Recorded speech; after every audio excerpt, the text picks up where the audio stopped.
We are fortunate to have with us Father Malachi Martin, and we're going to be discussing about the situation in the church today.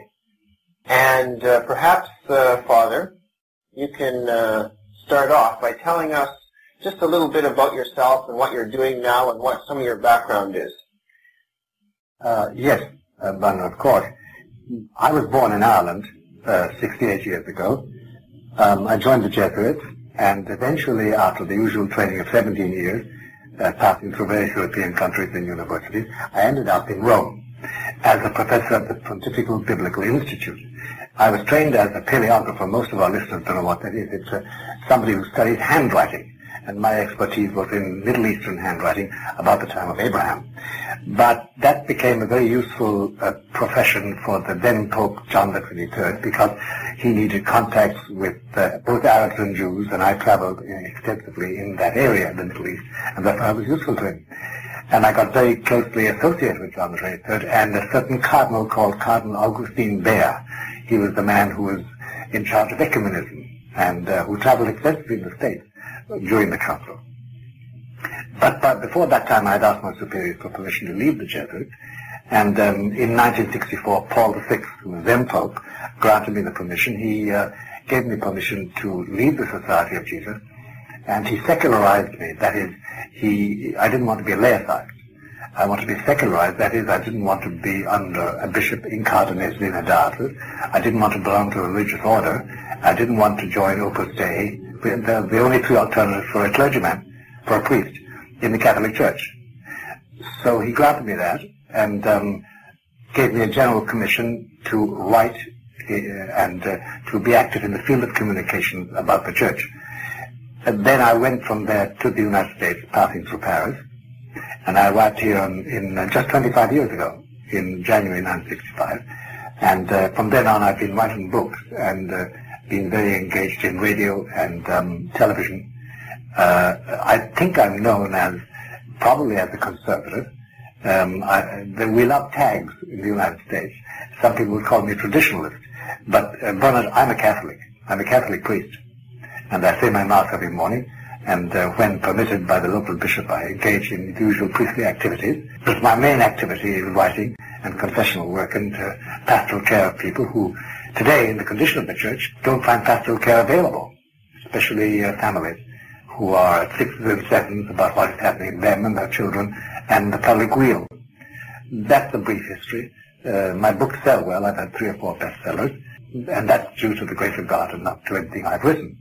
Could you please tell us a bit about a few of the books you've written that have sold fairly well? The most commonly spoken about one is The Jesuits. That's right. It was, because it was the first book published which, in cameo, outlined what had happened, the major orders of the Church.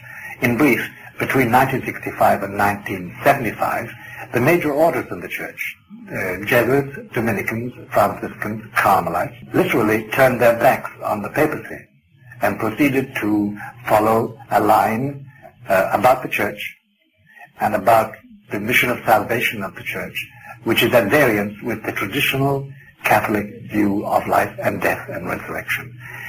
I did merely a cameo study of the Jesuits, and immediately it was applied to all the other orders. They began to realize that something was extremely rotten in the state of Denmark.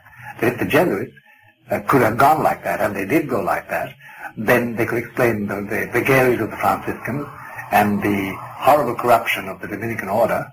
And all these orders had been the bastions of the Church for centuries. And you know, it's a terrible reflection I have one, that today, what John Paul II needs at the present moment, like he needs air to breathe, he needs a body of men, highly trained, specialists all, in every possible department and sector of human life. He needs them internationally established at all the choke points of civilization: Africa, Asia, America, North and South, Canada, the Soviet Union, old Europe, Western Europe and Central Europe and Scandinavia. He needs them highly centralized. He needs them utterly obedient to the voice of Peter. He needs them utterly devoted to Our Lady and her Lord. He needs them as priests. And that was the Jews. That's exactly what Ignatius has in mind. And today, they are not there any longer. physically instead of going down in numbers. You know, there are less than 1,000 Jesuits in the United States today. I think in 1965 there were 8,500. And every third man in the missions was a Jesuit. But it's not merely numerically. It is the quality. They literally have declared a silent war on the papacy. Which is an exact reversal of their fourth vow, which is loyalty to the papacy. Obedience. Obedience. Blind obedience was the keynote. And that is why they were so valuable to the Pope, even to the point of permitting him to kill them off in the 18th century for the good of the Church, and then to revive them about 70 years later because he found he needed them. But that was perfect obedience. That's gone. So the Jesuits did create a stir and earned a lot of hatred for me and misunderstanding, except from the older Jesuits and from some of the younger Jesuits who realized that the truth was being told. Now, that was a very good selling book in the sense that it did a lot of good. It did an awful lot of good. It did open up what we call in the States a can of worms. It did show what happened. The fact was I had Jesuits writing me privately anonymously with money to cover 50 copies to be sent to an anonymous address, a P.O.B. box somewhere, because they didn't dare show the book in public. The other book which created a lot of stir was a book called Hostage to the Devil, published in 1975, and it's the only published record of 5 exorcisms of living Americans. It was based on video and audio tape because I have been very active in exorcism all my life. It was a bestseller here and abroad, and it still is. What it does is this. It proves that any man or woman over 50 who doesn't realize that out in those streets and in those boardrooms and in the boudoirs and in the corporate headquarters and in the army headquarters and the government chancelleries, who doesn't realize that Satan is alive and active and happy, that man or woman is a jackass. That is a very difficult concept for the modern mind to grasp, because one of the first teachings of the Church that is being sort of pushed aside by modern theologians has been a belief in Satan, the devil, and hell. That's right. It's the best PR job ever done. He doesn't exist. He doesn't exist. But please do this. Please kill the babies before they're born. Please establish a third way of life. It's human rights. Homosexuals have the same rights as heterosexuals. Please make homosexual marriage all right. Please use these contraceptives because then you'll benefit all mankind. We'll limit the population. It doesn't really matter if the people in East Timor are being killed off by the Indonesians. It doesn't hurt us. He's everywhere. He is everywhere, producing this demand for reason and tolerance and non-fanatic outlook. And every man is his own law, and every conscience is his own guide. This is the best PR going. But the devil, the old figure with horns and a dirty tail and yellow eyes and dirty books under his arm, hiding behind the bushes and saying, come over and I'll show you some sin. Oh no, that's myth and superstition. It always was. This is an angelic intelligence, far more potent than any human intelligence could ever be. It's an archangelic intelligence, and it is engaged in a life-to-death battle with one man, who's God, Jesus. We've got ourselves into a state of affairs, I think, both in the world and the Church, where the devil is active and well. And we'll be discussing this situation later on. But to understand how we got there, we have to go back in time to the days of before the Second Vatican Council, when at least everything appeared to be all right in the Church.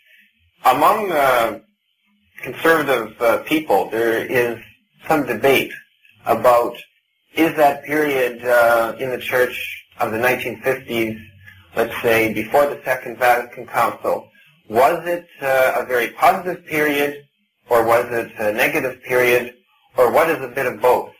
What are, let's say, some of your reflections on that period of history just shortly before the Second Vatican Council? Well, we can take this, Bernard, we can take this from a purely what they call historical point of view today, which is the secularist point of view. And you can say, well, there was this teacher who was a bit wonky in his theology, and there was this movement in the 30s about the liturgy which the Pope had to suppress. But